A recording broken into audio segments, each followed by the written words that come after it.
आज स्वाधीनता दिवस के अवसर पर सबसे पहले एक जोरदार भारत माता का जयकारा लगाएंगे। सब लोग मुट्ठी बंद करेंगे, हाथ ऊपर करेंगे और पूरे दिल से बोलेंगे, भारत माता की, भारत माता की, इंकलाब, इंकलाब, वंदे वंदे।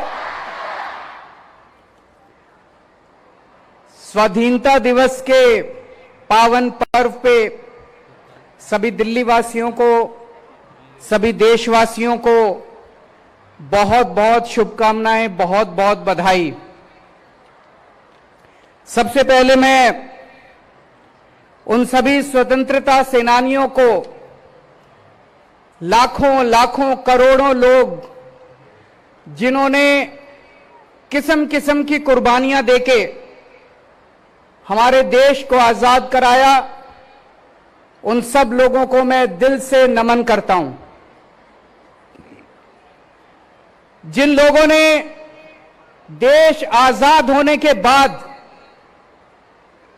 उन सभी जवानों ने, जिन लोगों ने बॉर्डर के ऊपर पिछले 76 साल देश की सुरक्षा की, देश की रक्षा की और अपनी जान की बाजी लगा के देश की रक्षा की, उन सब लोगों को मैं दिल से नमन करता हूं।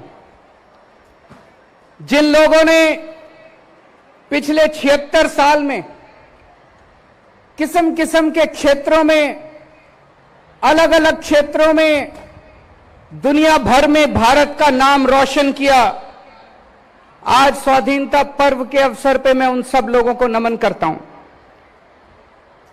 अभी कुछ दिन पहले हमारी प्यारी दिल्ली में प्राकृतिक आपदा आई थी, भीषण बाढ़ आई थी। यमुना का स्तर इतना बढ़ गया था जितना आज तक दिल्ली के इतिहास में कभी उतना यमुना का स्तर नहीं बढ़ा था। लेकिन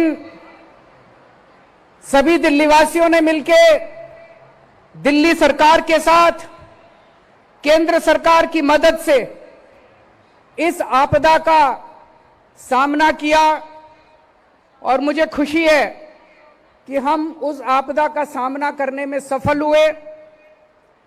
कुछ लोगों के घरों में क्षति हुई, उन लोगों का सामान नष्ट हो गया था।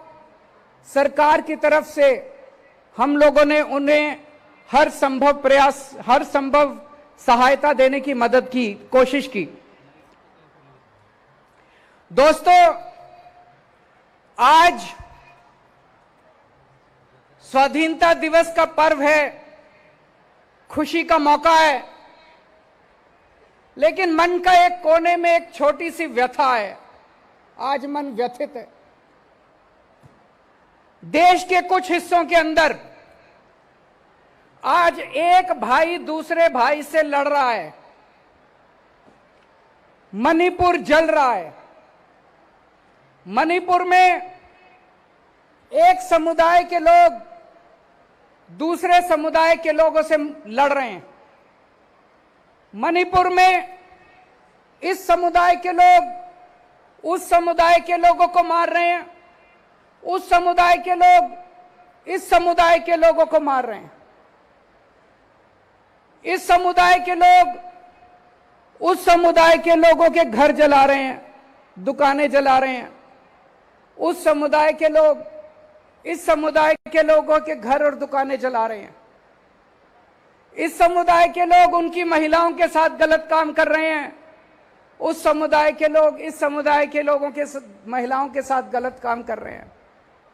फायदा किसका हो रहा है? दोनों समुदाय के लोग व्यथित हैं। मणिपुर जल रहा है, भाई भाई से लड़ रहा है। अभी तक जो लोग एक साथ शांति के साथ रहा करते थे वो आपस में लड़ रहे हैं। इधर हम हरियाणा में देखते हैं, यहां भी दो समुदाय आपस के अंदर लड़ रहे हैं। ये समुदाय उस समुदाय से लड़ रहा है, वो इससे लड़ रहा है। फायदा किसका हो रहा है?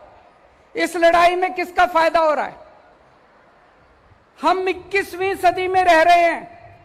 यह साइंस का युग है, यह टेक्नोलॉजी का युग है। दुनिया कहीं की कहीं पहुंच गई और हम आपस में लड़ते रह गए। अगर हम आपस में लड़ेंगे, अगर भाई भाई से लड़ेगा, तो भारत विश्व गुरु कैसे बनेगा? हम लोग तो रोज कहते हैं कि भारत विश्व गुरु बनेगा, भारत विश्व गुरु बनेगा। भारत विश्व गुरु कैसे बनेगा? एक परिवार, एक पिता जिन्होंने अपनी जिंदगी में खूब पैसा कमाया, उनकी मौत हो गई। उनके 4 बच्चे हैं, चारों बच्चे आपस में लड़ रहे हैं, एक दूसरे को मारने पे आतुर हैं। क्या वो परिवार प्रगति कर सकता है? बिल्कुल नहीं कर सकता। पिताजी जो कमा के गए थे वो भी खत्म कर देगा परिवार, चारों बच्चे उसको भी उजाड़ देंगे। लेकिन एक परिवार जिसमें चारों भाई मिलके परिवार में एक साथ मोहब्बत के साथ रहते हैं, वो परिवार तरक्की करता है। अगर हमें विश्व गुरु बनना है, अगर हमें देश को तरक्की देनी है, विकास देना है, अगर हमें दुनिया में नंबर 1 देश बनना है, तो 140 करोड़ लोगों को एक परिवार की तरह रहना पड़ेगा। 140 करोड़ लोगों को एक टीम की तरह रहना पड़ेगा। आज हमारे देश के सामने इतनी समस्याएं हैं, उन समस्याओं को कैसे निपटेंगे हम अगर हम आपस में लड़ते रहे तो? आज सुनने में आता है देश के कई हिस्सों में लंबे लंबे बिजली के पावर कट लगते हैं। कहीं 7 घंटे का पता चलता है, उस राज्य में 7-7 घंटे के पावर कट, इस राज्य में 8-8 घंटे के पावर कट, कई कई घंटे बिजली नहीं आती। मैं आपसे पूछना चाहता हूं, पूरी दुनिया में ऐसा कौन सा अमीर देश है, पूरी दुनिया में ऐसा कौन सा विकसित देश है जिसमें लोगों को 24 घंटे बिजली नहीं मिलती? जब तक हमारे देश के अंदर 7-7, 8-8 घंटे के पावर कट लगेंगे, हमारा देश कभी विश्व गुरु नहीं बन सकता। कहने को बड़े बड़े भाषण दिए जा सकते हैं, जब तक हमारे देश में 24 घंटे बिजली नहीं होगी, इंडस्ट्री कैसे तरक्की करेगी? किसान कैसे बुआई करेगा अगर हमारे देश के अंदर 24 घंटे बिजली नहीं होगी? तो अगर हमें दुनिया में विश्व गुरु बनना है तो अपने देश में 24 घंटे बिजली का इंतजाम करना पड़ेगा। हमारे देश में लंबे लंबे पावर कट क्यों लग रहे हैं? बिजली क्यों नहीं आती? क्या बिजली की कमी है? अब मैं आपको एक ऐसा आंकड़ा बताने वाला हूं जिसे सुन के आप चौंक जाएंगे। हमारे देश में 4.25 लाख मेगावाट बिजली बनाने की क्षमता है। कितनी क्षमता है? 4.25 लाख मेगावाट बिजली उत्पादन करने की क्षमता है। यानी कि हमारे देश में इतने पावर प्लांट हैं कि वो सारे अगर 100% क्षमता पे काम करें तो 4.25 लाख मेगावाट बिजली बना सकते हैं। और हमारे देश की बिजली की डिमांड कितनी है? पीक डिमांड, यानी कि सबसे ज्यादा डिमांड। जैसे दोपहर के टाइम में सारे लोग एसी चला लेते हैं तो सबसे ज्यादा बिजली, उसको पीक डिमांड कहते हैं। पीक डिमांड हमारे देश की केवल 2 लाख मेगावाट है। हमारी 4.25 लाख मेगावाट बिजली बनाने की क्षमता है, लेकिन केवल 2 लाख मेगावाट बिजली की डिमांड है। फिर भी बिजली नहीं आती, फिर भी पावर कट लगते हैं, फिर भी हमारे घर में बिजली नहीं पहुंचती। क्यों? क्या कारण है? मिसमैनेजमेंट, भ्रष्टाचार, लैक ऑफ विजन। पहले दिल्ली में भी ऐसा ही था। 2015 में जब हमारी सरकार बनी थी, मेरे को याद है 2014 की गर्मियां मेरे को आज तक याद है, जब रात को 7-7, 8-8 घंटे के पावर कट लगा करते थे। दिल्ली में हमने ठीक कर दिया। यहां भी मैनेजमेंट खराब था, दिल्ली का मैनेजमेंट हमने ठीक किया। आज पूरे देश में दिल्ली अकेला शहर है जहां 24 घंटे बिजली आती है। अब दिल्ली में पावर कट नहीं लगते, अब दिल्ली में बिजली नहीं जाती। लोगों ने जनरेटर खरीदने बंद कर दिए, इन्वर्टर खरीदने बंद कर दिए। अब दिल्ली में 24 घंटे बिजली आती है। पंजाब में भी पहले यही हाल था, लंबे लंबे पावर कट लगते थे, बिजली आती नहीं थी, 6-6 घंटे के, 7-7 घंटे के। अभी 1 साल हुआ पंजाब में सरकार बने हुए, पंजाब में 24 घंटे बिजली आनी चालू हो गई है। पंजाब में भी अब 24 घंटे बिजली आती है। देश में भी 24 घंटे बिजली आ सकती है अगर हमारी 4.25 लाख मेगावाट बिजली बनाने की क्षमता है, तो हमारे देश के अंदर भी 24 घंटे बिजली आ सकती है। मैनेजमेंट ठीक करना है, भ्रष्टाचार खत्म करना है। 3 से 4 साल लगेंगे। 3 से 4 साल के अंदर पूरे देश के अंदर 24 घंटे बिजली आ सकती है, पावर कट खत्म हो सकते हैं। और जब देश में पावर कट खत्म होंगे, 24 घंटे बिजली आएगी, तभी तो हमारा देश विश्व गुरु बनेगा। लंबे लंबे पावर कट से विश्व गुरु कैसे बनेगा? एक और बात है, कोई पावर प्लांट अगर 50% कैपेसिटी पे चलता है, तो वो जो बिजली पैदा करता है वो बहुत महंगी होती है। और अगर 100% कैपेसिटी पे काम करता है, तो वो बहुत सस्ती बिजली पैदा करता है। अगर हम अपनी पूरी 100% क्षमता पे 4.25 लाख मेगावाट बिजली पैदा करनी चालू कर दें, देश में बिजली के रेट आधे हो जाएंगे। हम बिजली एक्सपोर्ट करना चालू कर देंगे, दूसरे देशों को भारत बिजली देना चालू करेगा और अपने देश के अंदर 24 घंटे बिजली आनी शुरू हो जाएगी। तभी मेरा भारत विश्व गुरु बनेगा।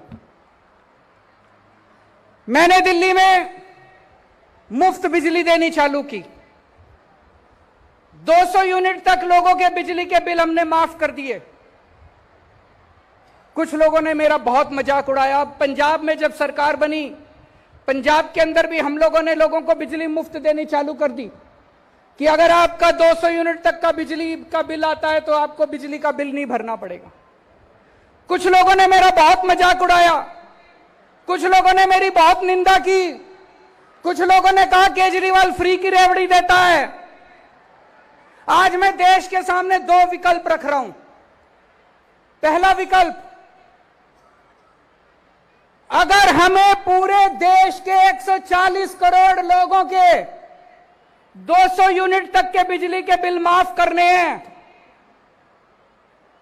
केवल 1.5 लाख करोड़ रुपए का खर्चा आएगा।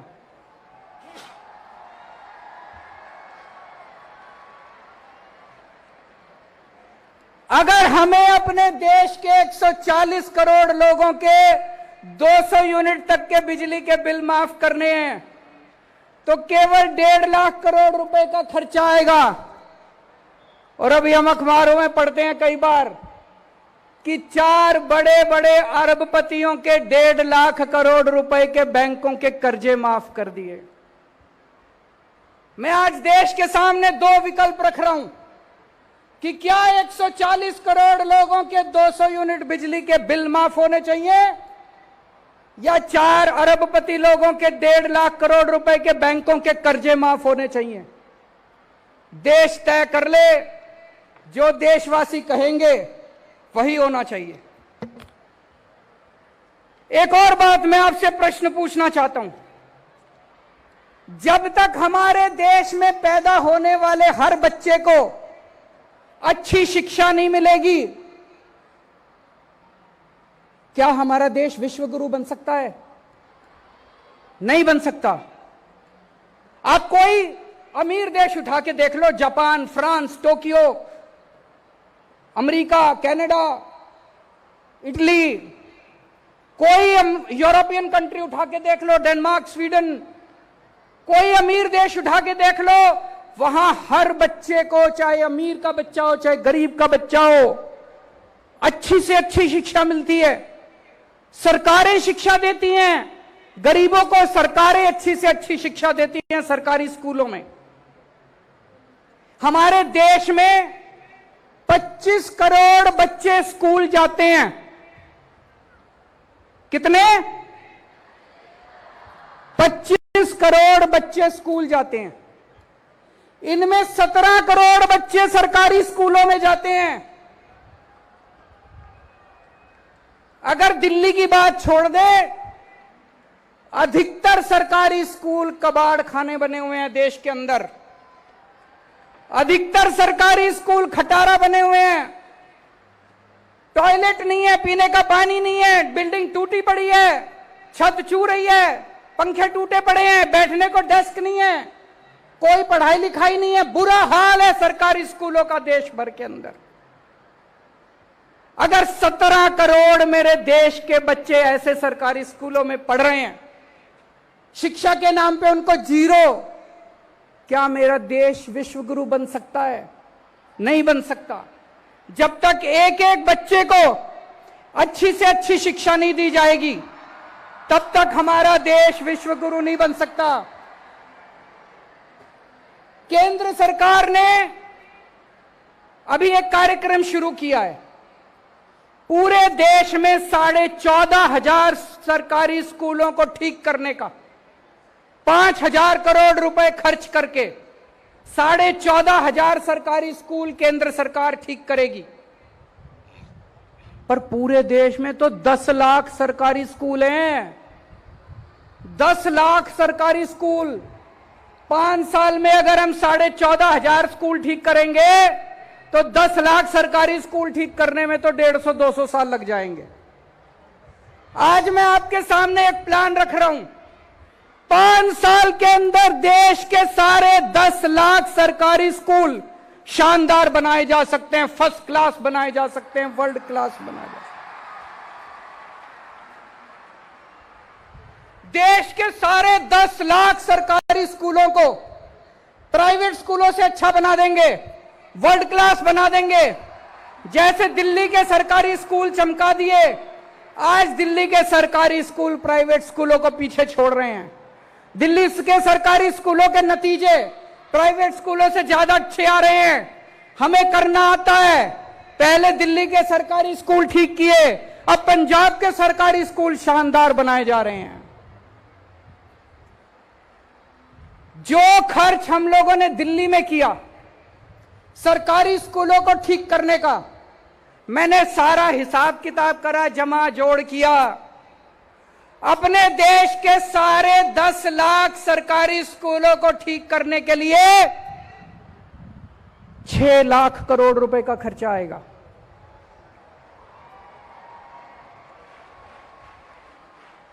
और अगर 5 साल में ठीक करेंगे तो 6 लाख को 5 से भाग करके देख लो, 1.25 लाख करोड़ रुपए हर साल खर्च करने पड़ेंगे।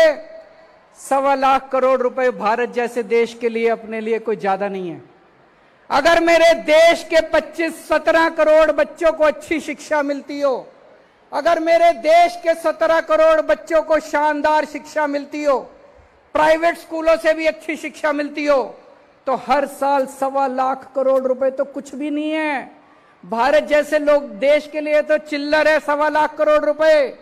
क्या हमें अपने देश के बच्चों को अच्छी शिक्षा देने के लिए हर साल 1.25 लाख करोड़ रुपए खर्च करने चाहिए?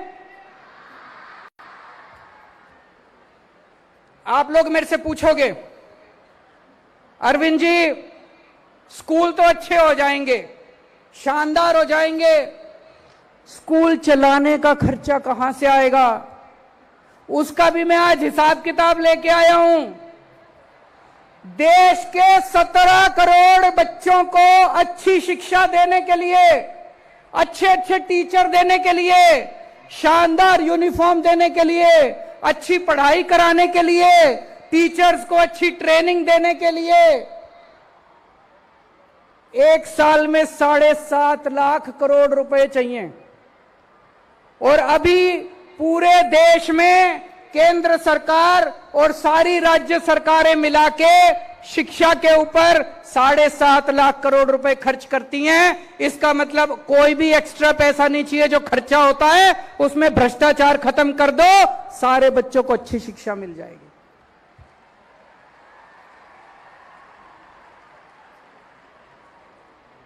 दोस्तों, मेरा सपना गरीब की गरीबी दूर करना नहीं है। ये वाले स्लोगन तो हम पता नहीं कब से दूर सुनते आ रहे हैं, गरीबी दूर करो, गरीबी दूर करो। मेरा सपना गरीब की गरीबी दूर करना नहीं है। मेरा सपना हर गरीब को अमीर बनाना है। मैं हर गरीब को अमीर बनाना चाहता हूं, और हर गरीब तब अमीर बनेगा जब उसका बेटा इंजीनियर बनेगा, जब उसका बेटा डॉक्टर बनेगा, जब उसके बेटे को शानदार शिक्षा मिलेगी।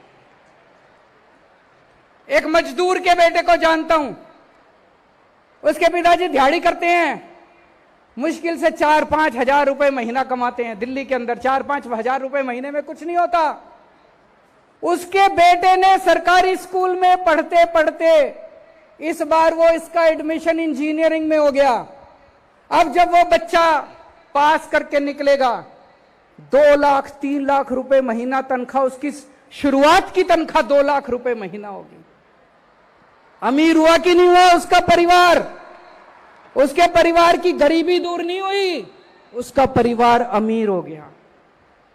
जब हमारे देश में पैदा होने वाले हर बच्चे को अच्छी शिक्षा मिलने लगेगी, तब मेरा देश विश्वगुरु बनेगा। विश्वगुरु केवल भाषण देने से नहीं बनेगा। हमारे देश के अंदर आज अगर किसी के घर में कोई बीमार हो जाए, अगर थोड़ी सी सीरियस बीमारी हो जाए, सब कुछ लुट जाता है। सरकारी दिल्ली को छोड़ दें, देश के अन्य हिस्सों में सरकारी अस्पतालों का इतना बुरा हाल है, इतना बुरा हाल है। डॉक्टर आते नहीं है, मशीनें काम नहीं करती हैं, टेस्ट होते नहीं हैं, कोई इलाज नहीं होता। हर आदमी चाहता है मैं प्राइवेट में जाके इलाज कराऊं। जब तक इस देश के अंदर पैदा होने वाले हर इंसान को अच्छे से अच्छा इलाज नहीं मिलेगा, तब तक मेरा देश विश्वगुरु नहीं बन सकता। आप कोई देश उठा के देख लो, हर देश के अंदर वहां की सरकारें अपने लोगों को पूरा मुफ्त और अच्छा इलाज देती हैं। दिल्ली में हमने मोहल्ला क्लिनिक बनाए, गली गली के अंदर मोहल्ला क्लिनिक खुल गए हैं। अगर आपको छोटी सी बीमारी होती है, आप मोहल्ला क्लिनिक में जाओ, आपका इलाज हो जाता है। आपको दवाइयां मुफ्त मिलती है, आपको टेस्ट मुफ्त होते हैं, आपका इलाज हो जाता है। हमारे देश में कितने गांव ऐसे हैं, दूर दूर तक अगर छोटी सी बीमारी हो जाए, मैंने देखा है सोशल मीडिया में, आपने भी देखा होगा, 2 लोग चारपाई पे उठा के उसको इतनी दूर चलते जा रहे हैं और अस्पताल तक पहुंचने के लिए। मैंने हिसाब लगाया है, देश के कोने कोने में मोहल्ला क्लिनिक खोला जा सकता है। 1 लाख मोहल्ला क्लिनिक खोलने के लिए पूरे देश में कोने कोने में 1 लाख मोहल्ला क्लिनिक खोलने के लिए केवल 10,000 करोड़ रुपए चाहिए। 10,000 करोड़ रुपए तो कुछ भी नहीं है। 10,000 करोड़ रुपए 2 साल के अंदर पूरे देश में कोने कोने के अंदर, देश के कोने कोने में, गांव गांव के अंदर मोहल्ला क्लिनिक खोले जा सकते हैं। 1 लाख मोहल्ला क्लिनिक खोलने के लिए केवल 10,000 करोड़ रुपए चाहिए। और अगर आपको थोड़ी बड़ी बीमारी हो जाए, हमारे देश के अंदर हर जिले में जिला अस्पताल है, लेकिन आज जिला अस्पताल की बहुत बुरी हालत है। जिला अस्पताल टूटे फूटे पड़े हैं, मशीनें काम नहीं कर रही। इसका मैंने पूरा प्लान बनाया। हर जिले के जिला अस्पताल को 500 बेड अस्पताल बनाने के लिए, मल्टी स्पेशलिटी अस्पताल बनाने के लिए, मैक्स फोर्टिस अपोलो जैसा शानदार अस्पताल बनाने के लिए, पूरे देश के हर जिले में एक एक मल्टी स्पेशलिटी हॉस्पिटल खोलने के लिए केवल 1.5 लाख करोड़ रुपए चाहिए।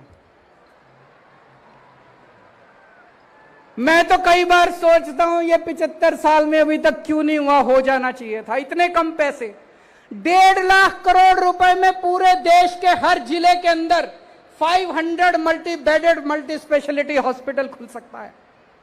और दिल्ली के अंदर हम हर व्यक्ति को फ्री इलाज देते हैं, सारी दवाइयां फ्री, सारे टेस्ट फ्री, ऑपरेशन फ्री, सब।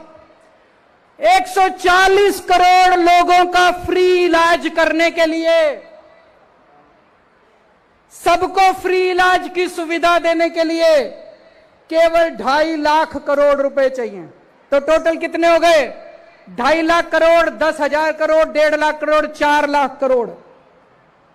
आपको जान के ताज्जुब होगा, आज पूरे देश में राज्य सरकारें और केंद्र सरकार मिलके 4 लाख करोड़ रुपए खर्च करती हैं। एक नया पैसा एक्स्ट्रा नहीं चाहिए, कोई एक्स्ट्रा पैसा नहीं चाहिए। ये जो पैसा चोरी हो रहा है, भ्रष्टाचार में जा रहा है, सारा पैसा मिसमैनेजमेंट हो रहा है। जैसे दिल्ली में हमने ठीक किया, जैसे पंजाब में हमने ठीक किया, अगर पूरे देश के अंदर मैनेजमेंट ठीक कर दिया जाए तो इस देश के हर आदमी को फ्री में शानदार इलाज मिल सकता है। और जब मेरे देश के हर व्यक्ति को फ्री में शानदार इलाज मिलेगा, तभी मेरा देश विश्व गुरु बनेगा। और आप सोच के देखो, अगर हमारे सारे बिजली के प्लांट चलने लग गए, इतने सारे स्कूल खुल जाएंगे, इतने सारे अस्पताल, मोहल्ला क्लिनिक खुलेंगे, 3 करोड़ नए रोजगार पैदा होंगे। मेरे 3 करोड़ युवा साथियों को रोजगार मिलेंगे। पूरे देश में 3 करोड़ लोगों को रोजगार मिलेंगे। लोगों को सुरक्षा चक्र मिलेगा। किसी के घर में बच्चा पैदा होगा, उसे यह चिंता नहीं है मैं इसकी पढ़ाई कैसे कराऊंगा। किसी के घर में कोई बीमार होगा, उसे यह चिंता नहीं है मैं इसका इलाज कैसे कराऊंगा। किसी को अपना बिजली का बिल देने की चिंता करने की जरूरत नहीं पड़ेगी। 3-3 सुरक्षा चक्र लोगों को मिलेंगे। आज इतनी महंगाई है, अभी एक सर्वे आया थोड़े दिन पहले, पूरे देश में सबसे कम महंगाई दिल्ली के अंदर है, 2%। बाकी राज्यों में 6% महंगाई है, दिल्ली में 2% महंगाई है। क्यों? क्योंकि दिल्ली में बिजली मुफ्त है, पानी मुफ्त है, शिक्षा मुफ्त है, महिलाओं का सफर मुफ्त है, इलाज मुफ्त है। इसलिए दिल्ली में सबसे कम महंगाई है। अगर हमने पूरे देश के अंदर लोगों को फ्री शिक्षा दे दी, शानदार शिक्षा दे दी, फ्री इलाज करा दिया, शानदार इलाज करा दिया, फ्री बिजली दे दी, पूरे देश में लोगों को महंगाई से छुटकारा मिलेगा। दोस्तों, पूरा देश तरक्की करेगा। तो संसाधन तो हैं हमारे पास, केवल नीयत की कमी है, विजन की कमी है, ईमानदारी की कमी है। एक ही निर्णय लेना है हम लोगों को। पिछले कुछ सालों में हमारे देश में कुछ चंद लोगों के 12 लाख करोड़ रुपए के कर्जे माफ कर दिए। 12 लाख करोड़ रुपए के कुछ चंद अरबपति लोगों के 12 लाख करोड़ रुपए के। हमारे देश को निर्णय लेना पड़ेगा कि क्या सरकारें कुछ चंद अरबपति लोगों के लिए चलनी चाहिए या 140 करोड़ लोगों के लिए चलनी चाहिए। अगर आज हम यह निर्णय लेते हैं कि 140 करोड़ लोगों के लिए चलनी चाहिए, तो देश के हर बच्चे को अच्छी शिक्षा मिल सकती है, देश के हर नागरिक को अच्छा इलाज मिल सकता है और हर परिवार को फ्री बिजली मिल सकती है। आज देश के अंदर चारों तरफ नेगेटिविटी हो गई है, मार धाड़, लड़ाई झगड़ा, नफरत। सोशल मीडिया उठा के देख लो, इतने लड़ाई झगड़े चल रहे हैं। हमें अपने देश के अंदर पॉजिटिव एनर्जी क्रिएट करनी पड़ेगी, देश के अंदर पॉजिटिव ऊर्जा लानी पड़ेगी, तभी देश तरक्की करेगा, तभी देश आगे बढ़ेगा। जब मैं मणिपुर के बारे में हम लोग सोचते थे, सुनते थे, दिल बहुत तकलीफ होता था। हमें लगता था हम क्या कर सकते हैं। हमने अपनी तरफ से एक छोटा सा काम किया। मणिपुर के कुछ लोग छोड़ के वहां के हालात से तंग होकर दिल्ली आ गए। हमने दिल्ली में सरकारी स्कूलों में उनके बच्चों का एडमिशन करा दिया।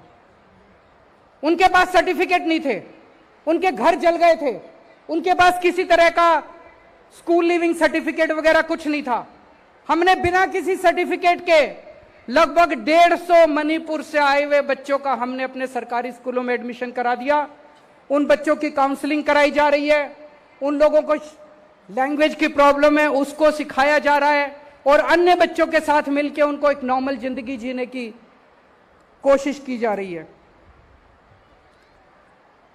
मेरे पास कई व्यापारी आए। आज देश का व्यापारी बहुत दुखी है। जीएसटी इतना कॉम्प्लिकेटेड है, इतना कॉम्प्लिकेटेड है। लोग कहते हैं जी धंधा करें कि जीएसटी करें। हम 24 घंटे जीएसटी करते रहते हैं, 24 घंटे टैक्सेशन करते रहते हैं, फिर भी कहीं ना कोई गलती हो जाती है। हमारे देश का व्यापारी ईमानदारी से काम करना चाहता है, हमारे देश का उद्योगपति ईमानदारी से काम करना चाहता है, लेकिन हमने सिस्टम ऐसा बना दिया कि उसको जानबूझ के बेईमानी करनी पड़ती है। मुझे लगता है कि जीएसटी के अंदर मूल चूल परिवर्तन करने की जरूरत है। व्यापारी जीएसटी हैंडल नहीं कर पा रहा। चाणक्य ने एक बार कहा था कि जब कोई राजा टैक्स लेता है तो उसे ऐसे टैक्स लेना चाहिए जैसे मधुमक्खी बड़े प्यार से फूल से शहद निकालती है और फूल को पता भी नहीं चलता कि शहद निकाल लिया गया।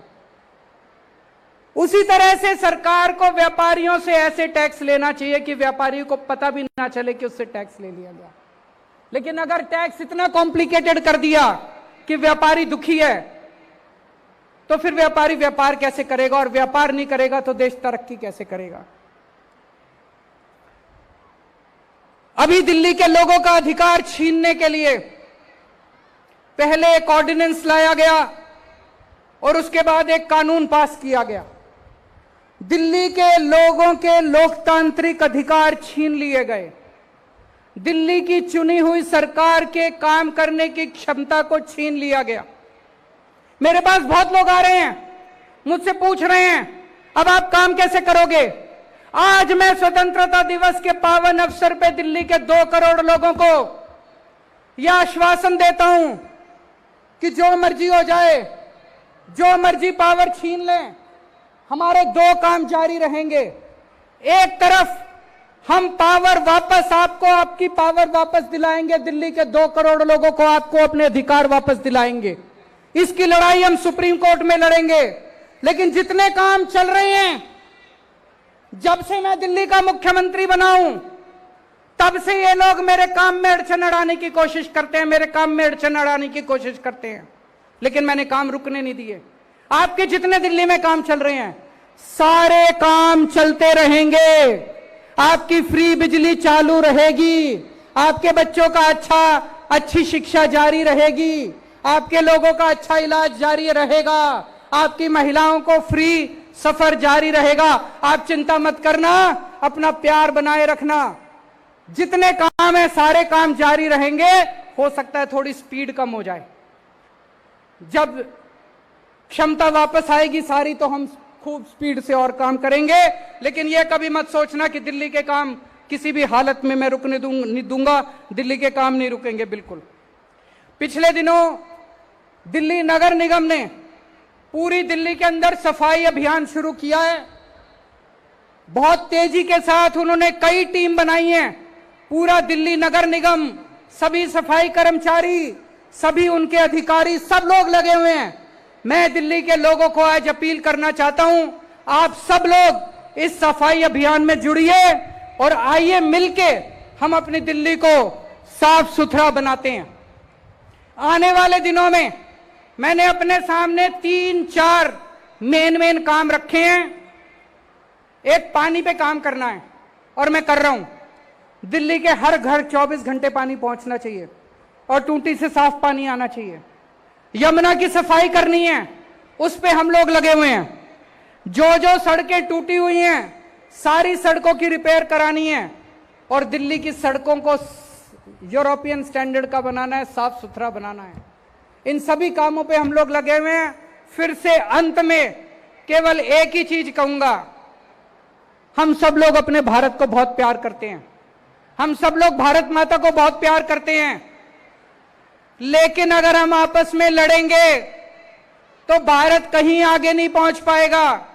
हमें लड़ना नहीं है, देश के 140 करोड़ लोगों को मिलके एक टीम की तरह, एक परिवार की तरह काम करना है।